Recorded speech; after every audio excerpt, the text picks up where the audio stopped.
ना इधर ना उधर, सीधे मुद्दे पर नजर। और क्या है आज की खबर, आप देखना शुरू कर चुके हैं न्यूज़ 18 पुनीत के साथ। अमेरिका और ईरान के बीच क्या युद्ध की शुरुआत हो चुकी है? क्योंकि पहले तो ये कहा जा रहा था कि हम बम बरसाएंगे, हमने तैयारी कर ली है, सारी बातें हो रही थी। लेकिन अब जो खबर निकलकर सामने आई है उससे ऐसा लगता है कि इस मामले में, युद्ध के मामले में पहल ईरान की तरफ से हो गई है। अमेरिका की तरफ से ये दावा किया जा रहा है, लेकिन ये किस प्रकार का युद्ध है? टेक्नो युद्ध कहा जा रहा है। ये टेक्नो युद्ध क्या है, इसको समझते हैं। मेरे वरिष्ठ सहयोगी अंकुर जी मौजूद हैं। अंकुर जी। Thank you Puneet. लेकिन आज आपको ये समझना होगा पुनीत कि जो पुरानी लड़ाइयाँ थी, जो जंगें वैसे लड़ी जाती थी कि घोड़े पे सवार होके लोग आते थे, अब पूरा सिस्टम बदल चुका है। पूरी दुनिया अब जो है नए तरीके से लड़ाई करती है, वो नए नए तरीके अपनाए जाते हैं। और हैरानी की बात ये है, आज हम अपने दर्शकों के सामने ये खुलासा करेंगे कि ईरान को ये माना जाता है कि ईरान के पास ज़्यादा सोफिस्टिकेटेड टेक्नोलॉजी नहीं है, लेकिन इसका उल्टा है। क्योंकि जब हम रिसर्च कर रहे थे आज हमें पता चला कि ईरान के पास वो सारी चीज़ें हैं जो अमेरिका कल्पना भी नहीं कर सकता। और उसी की वजह से उसको अमेरिका जो है चौंक भी रहा है, हैरान भी हो रहा है। बिल्कुल। और वो पहले जो कह रहा था कि हमने डिएगो गार्सिया में इतने विमान तैनात कर दिए हैं, स्टेल्थ बॉम्बर्स हैं, B-2 स्टेल्थ बॉम्बर्स हैं, आएंगे और धमाका मचा देंगे और धमाल मचा देंगे, तो उसकी क्या हवा निकली है? क्या हुआ है, क्या खबर आई है? खबर ये है कि C-17 एक विमान था। उस विमान का ईरान ने उसका GPS जो सिस्टम था वो हाईजैक कर लिया। एक तरह से कहें कि बिल्कुल उसने काम करना बंद कर दिया। और जैसे ही अमेरिकन कमांड सेंटर को ये खबर मिली कि उसके one of the C-17 plane को के GPS को जाम किया गया है, और वो भी ईरान की तरफ से, तो वो हैरान रह गए। उनको लगा कि ईरान भी ऐसा कर सकता है क्या? क्योंकि अगर ईरान के पास ये टेक्नोलॉजी मौजूद है तो जो स्टील्थ फाइटर हैं, जो B-2 बॉम्बर हैं अमेरिका के, या F-35 है जिनको लेके अमेरिका इतना मुतमईन है कि वे बहुत शानदार एयरक्राफ्ट हैं, दुनिया के फाइटर प्लेन हैं, तो उनका GPS सिस्टम भी हैक कर सकता है। तो ईरान ने बेसिकली जो फारस की खाड़ी है वहाँ, प्लस जो अपना परमाणु संयंत्र हैं जो वहाँ पे एटॉमिक रिएक्टर्स हैं, उनके आसपास GPS ट्रैकर मशीनें लगाई हैं, जो एक बेसिकली पूरा सिस्टम होता है जो विदेशी विमान के GPS को डिटेक्ट करता है, साथ ही उन विमानों के GPS को हैक कर लेता है या कंफ्यूज कर देगा, जैम कर देगा बेसिकली, मतलब काम नहीं करेगा। ये टेक्नोलॉजी आई कहाँ से? क्या ईरान ने खुद ने इसको डेवलप किया है, किसी मित्र देश ने इसको साथ में दिया है, या किसी के साथ मिलकर इन्होंने काम किया है? क्या टेक्नोलॉजी है ये, थोड़ा सा इसके बारे में समझना चाहिए। बेसिकली जो इनिशियल रिपोर्ट्स हैं उनके हिसाब से कि ये खुद उन्होंने डेवलप किए हैं, और अभी तक तो GPS की बात हो रही है कि GPS सिस्टम उन्होंने ऐसा डेवलप कर लिया।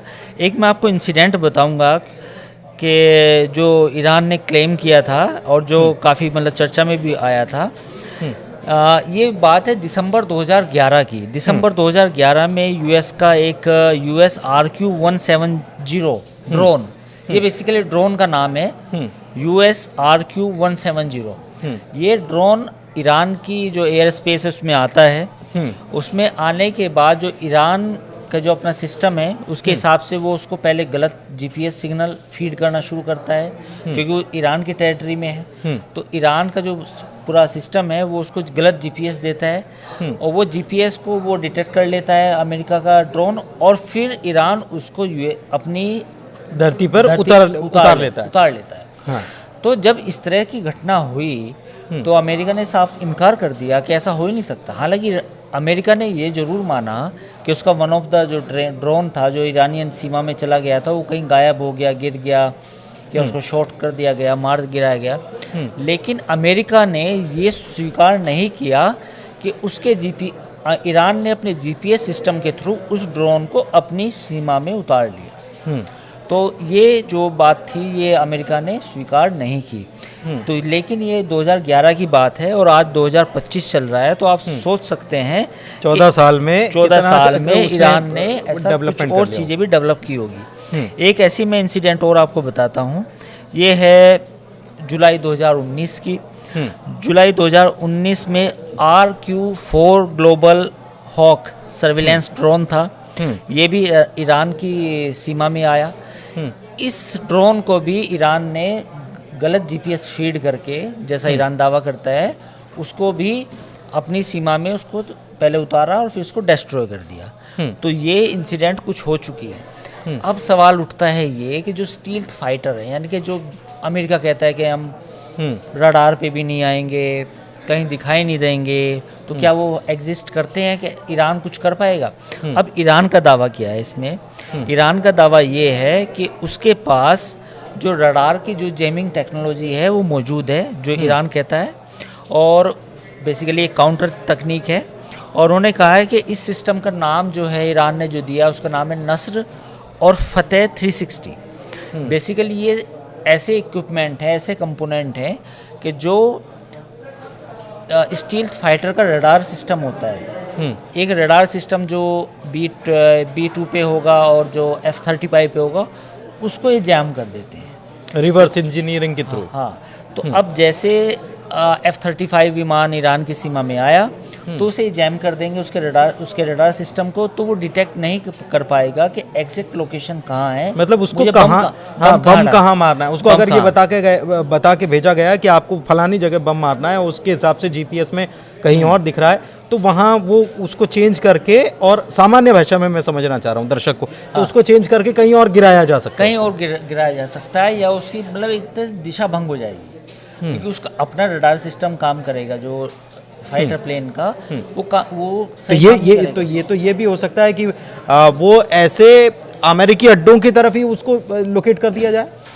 हो सकता है, और ये भी हो सकता है कि रेगिस्तान में बहुत बड़ा इलाका, ईरान ना बेसिकली बिल्कुल वैसा कंट्री है, डेंसली पॉपुलेटेड नहीं है, मतलब खुला कई शहर, एक शहर दूसरे शहर के बीच में काफ़ी दूरी है, सैकड़ों हजारों किलोमीटर की, तो वो ऐसी जगह भी गिर सकता है जहाँ पे कोई इंसान ना रहते हो, या उसके जो परमाणु संयंत्र हैं, जो रिएक्टर्स हैं, ये तो जो टारगेटेड मिसाइल्स होती हैं, ये तो उसके साथ भी किया जा सकता है। बिल्कुल किया जा सकता है, क्योंकि वो भी एक, उनके अंदर भी जीपीएस डेटा होता है। देखो, ये बात तो समझनी पड़ेगी कि हर चीज़ जीपीएस से ही गाइडेड होती है। उनको बताया जाता है कि ये लोकेशन है, उनकी मेमोरी में वो चीज़ें फिट की जाती हैं, और फिर वो मिसाइल हो या कोई प्लेन हो, ऐसे ही काम करता है। तो अब ईरान का कहना ये है, दावा ये है ईरान का, कि उनके पास फतेह और फतेह 360 और नस्र, ये दो ऐसे सिस्टम हैं जिसके ज़रिए वो दुश्मन के रडार सिस्टम को हैक कर सकते हैं, और साथ ही उनको जो जीपीएस डेटा चाहिए उस जीपीएस डेटा को भी हैक कर सकते हैं। तो जीपीएस डेटा को भी हैक किया जा सकता है, और ये IRGC ने और ईरानी इलेक्ट्रॉनिक इंस्टीट्यूशन ऐसा कुछ करके है, उसने भी, दोनों ने मिलकर डेवलप इसको किया है, ये दावा किया जाता है। मैं चीज़ इसको आपसे और समझना चाह रहा हूँ कि इसमें कि ये केवल जीपीएस सिस्टम वाली चीज़ें इसके पास, ईरान के पास ताकतवर है, या और कुछ भी है? देखिए, एक ईरान में एक साइबर आर्मी करके उन्होंने एक यूनिट है, बेकायदा ईरानियन आर्मी का पूरा यूनिट है जिसको साइबर आर्मी बोलते हैं। तो उन्होंने पिछले 10 सालों में इन चीज़ों पे काम किया है। एक ऐसा ही उनका सिस्टम है फतेह 110 और खैबर सेखान, ये दो चीज़ें, दो उनके नए और सिस्टम है।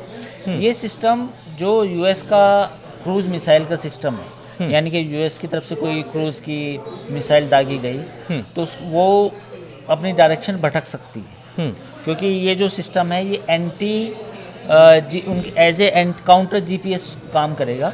तो उस क्रूज मिसाइल के अंदर जो सिस्टम फीड करे, जो सिस्टम होगा, जो काम कर रहा होगा, उसका ध्यान भटका सकता है। तो ये इस सिस्टम का नाम है फतेह 110 और खैबर सेकॉन। तो ये दो इनके एक तरह से काउंटर क्रूज मिसाइल सिस्टम। तो ईरान ने पिछले 10 सालों में बहुत सारी चीज़ें की हैं, जैसे ऑब्वियसली वो परमाणु बम बनाना चाहता है। दूसरी जो इलेक्ट्रॉनिक वारफेयर सिस्टम है, एआई का भी वो यूज़ कर रहे हैं, जैसे कुछ इनिशियल रिपोर्ट्स बताती हैं कि ईरान एआई का यूज़ भी कर रहा है, ताकि आने वाले समय में जब कभी लड़ाई की स्थिति आए या जंग की हालत आए तो उसमें उस एआई का यूज़ करके भी अपने आप को बचाया जा सके। अब जैसे उनके कुछ डोमेस्टिक रडार सिस्टम है, उनमें उनका नाम बता सकता हूँ। एक है गादिर, एक है कास्ता, एक है कावोस। ये 3 रडार सिस्टम हैं ईरान के, जो बेसिकली स्टील्थ फाइटर होते हैं और जो ड्रोन्स होते हैं लंबी दूरी के, उनको डिटेक्ट करते हैं। तो आमतौर पे ये माना जाता है कि स्टील्थ फाइटर्स तो आएंगे नहीं वो हाँ, लेकिन ईरान दावा करता है कि उसके पास जो ये गादेर, कास्ता और कवोश जो 3 डिफेंस सिस्टम है, रडार सिस्टम है basically, they can detect stealth fighter also. ये it's as it is claim by the Iran. हाँ, तो आपने समझा कि ईरान ने बहुत कुछ कर लिया है, लेकिन शायद वो दुनिया के सामने हम ये कहें कि आ नहीं पाया या आने नहीं दिया गया, और अमेरिका इस भ्रम में खुद भी है और दुनिया को भी रखना चाहता है कि वो सुपर पावर है, और बाकी उससे टक्कर लेने वाले जो हैं वो मतलब पानी कम चाहें। नहीं है ये बात भी हो सकती है, लेकिन पिछले ये बात तो सच है कि पिछले 10-15 सालों में, या यूँ कहें कि पिछले 20-25 सालों में ईरान का पूरा फोकस अपनी मिलिट्री पे रहा है। ईरान ने अपना देखिए न्यूक्लियर पावर का जो प्लांट्स हैं 2-3 बनाए, 3 प्लांट्स हैं उनके पास, वो बनाए।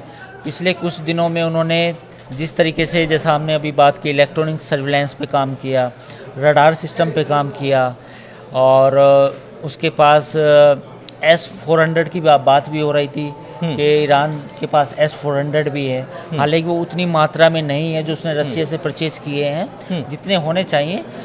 तो अमेरिका के पास थार्ड है या इजराइल के पास थार्ड है, तो इनके पास S-400 है, जो बेसिकली जो दुश्मन की जो मिसाइलों को बीच में ही नष्ट कर सकता है। तो ऐसा नहीं है, ईरान ने पिछले 20-25 सालों में अपनी जो मिलिट्री है उस पर काफ़ी इन्वेस्टमेंट किया है, और या यूँ कहें कि जो तेल से जो इनकम हुई थी ईरान को, उसका काफ़ी अच्छा हिस्सा मिलिट्री पे खर्च किया है। तो जब आप किसी भी चीज़ पे खर्च करते हैं, जाहिर है उसके रिजल्ट आएंगे।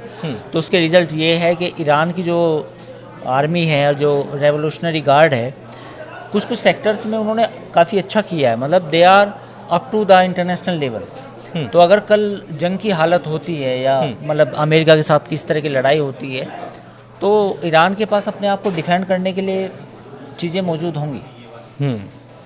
एक चीज़ और बताएं कि फारस की खाड़ी जहां पर ये तैनाती की गई है और ये जीपीएस को ट्रैक करना या उसमें बदलाव करना जो है, वो होर्मुज़ आइलैंड की बात जहां तक बात होती है, तो वहां से 20% तेल सप्लाई होता है। तो इससे आप समझ सकते हैं कि कितना महत्वपूर्ण इलाका है। मैं एक चीज़ और आपसे समझना चाह रहा हूं कि यमन में लगातार हूतीज़ पर अटैक कर रहा है अमेरिका, हथियार भी उसके खाली हो रहे हैं, जाहिर तौर पर काफ़ी महंगा साबित हो रहा है। एक खबर ये भी आई कि ट्रंप इसको लेकर भी परेशान है कि बहुत महंगा पड़ रहा है ये। बिल्कुल। और ये अगर महंगा पड़ रहा है, और ईरान ने अभी खामोशी इस मामले में अख्तियार करके रखी है, और ये भी कहा है कि हमारे पास तो मिसाइलों का पूरा भंडार है, 1 लाख से ज़्यादा मिसाइलें हैं। सवाल ये भी है, आज मैं कहीं रिपोर्ट्स पढ़ रहा था पुनीत, कि अमेरिका तो ग्राउंड इन्वेजन की तरफ भी सोच रहा है कि हुतीज़ से अब एयर अटैक्स उतने प्रभावी नहीं रहे हैं। आप देखिए अमेरिका ने कितने बॉम्ब डाले हैं, कितनी बॉम्बिंग की, और उससे 4-6 महीने पहले तो इजराइल हुती पे बॉम्बिंग कर चुका है। लेकिन बावजूद इसके हुतीज़ का जो मतलब अटैक है वो कम होने के नाम नहीं ले रहे हैं। तो ऐसी हालत में अमेरिका इस चीज़ को भी सोच रहा है कि ग्राउंड इन्वेजन किया जाए। तो लेकिन अब देखना होगा कि क्या वो कर पाता, क्योंकि इतना आसान भी नहीं है। लेकिन महंगा तो पड़ रहा है, महंगा तो ऑब्वियसली पड़ रहा है। दूसरी बात, इतनी बड़ी टेरिटरी है, मतलब आसपास चारों तरफ जो कंट्रीज़ हैं उसमें 2-3 चीज़ें हैं। जैसे मैं सऊदी अरब की अगर बात करूं कि सऊदी अरब का तो सपोर्ट मिलेगा हुतीज़ को कंट्रोल करने के लिए, लेकिन पास में फिर ईरान भी है। हुतीज़ पे अगर आप ग्राउंड इन्वेजन करते हैं तो फिर ईरान भी रिएक्ट कर सकता है। दूसरा कतर, ओमान, ये कंट्रीज़ भी हैं, ये नहीं चाहेंगे कि एक मिस्र हुआ, गल्फ में एक नया कोई लड़ाई छिड़ जाए, जैसे इराक में ऑलरेडी हुई थी लड़ाई। तो ये सारी चीज़ें हैं, देखना होगा। लेकिन ये बात सही है आपकी पुनीत, कि इतने बॉम्बिंग के बाद भी हुतीज़ का जो मामला है वो सुलटा नहीं है। वो अभी भी मामला अमेरिका के लिए गले की फांस बनी हुई है। गले की फांस बनी हुई है। दूसरी तरफ गले की फांस बने होने के बावजूद भी ट्रंप जो हैं वो धमका रहे हैं ईरान को। लेकिन एक चीज़ मैं आपसे और समझना चाह रहा हूँ कि ये जो स्थितियाँ बन रही हैं, हर तरफ से ट्रंप घिरते चले जा रहे हैं, चाहे फिर वो वहाँ पर उनके टैरिफ वाला मामला हो। ये दूसरी खबर ये आती है कि एक ईरान ने काउंटर अटैक ही कह सकते हैं इसको कि वो गश्त करने गए थे या खुफिया जानकारी जुटाने गए थे तो उन्हीं को निपटा दिया। बिल्कुल ये बात भी है। एक्चुअली क्या है कि पूरा आप कियोस को अगर देखें मिडिल ईस्ट में, ये लंबा चलने वाला है। आप देखिए इजराइल पर आज हमास ने करीब 10 रॉकेट दागे जिसमें करीब 2-3 लोग घायल भी हुए। लेकिन उससे पहले 2 दिन पहले इजराइल ने जो बॉम्बिंग की उसमें 50 से ज़्यादा लोग मारे गए, जिसमें औरतें और बच्चे भी थे। तो ये जो इजराइल हमास से शुरू हुई लड़ाई, फिर हिजबुल्लाह इन्वॉल्व हुआ, फिर हिजबुल्लाह के खिलाफ लड़ाई हुई, अब ये हुतीज़ आए, हुतीज़ के बाद अब ईरान और अमेरिका बिल्कुल डायरेक्ट कन्फ्रंटेशन में है। तो हो सकता है, जैसा हमने पहले भी अपने पुराने वीडियो में कहा था, कि ट्रंप जो टैरिफ वॉर है उससे ध्यान भटकाने के लिए ईरान के साथ सीधी लड़ाई कर सकते हैं। तो ऐसी इस बात की आशंका पूरी है। इस बात की आशंका पूरी है। 2 महीने का वक्त दिया था, 1 मई को ख़त्म हो रहा है, लेकिन इसके बाद क्या होगा? क्योंकि ईरान ने अपनी ताकत दिखा दी है और अमेरिका को बता दिया है कि अभी ये तो केवल ट्रेलर है और बहुत सारी चीज़ें जो हैं सामने आनी बाकी हैं। और इसीलिए बार बार खामनेई जो हैं वो ये कह चुके हैं कि हम ऐसे लोगों की बातों में नहीं आने वाले जो बात से मुकर जाते हैं, या ऐसे लोगों से हम बातचीत करने के मूड में कतई नहीं हैं। फिलहाल इस वीडियो में इतना ही। चर्चा को यहीं करते हैं समाप्त। वीडियो कैसा लगा, जानकारी कैसी लगी, ज़रूर आप कमेंट के ज़रिए हमें बताएं और इस चैनल को लाइक कीजिए, हमारे वीडियो को भी शेयर कीजिए। धन्यवाद।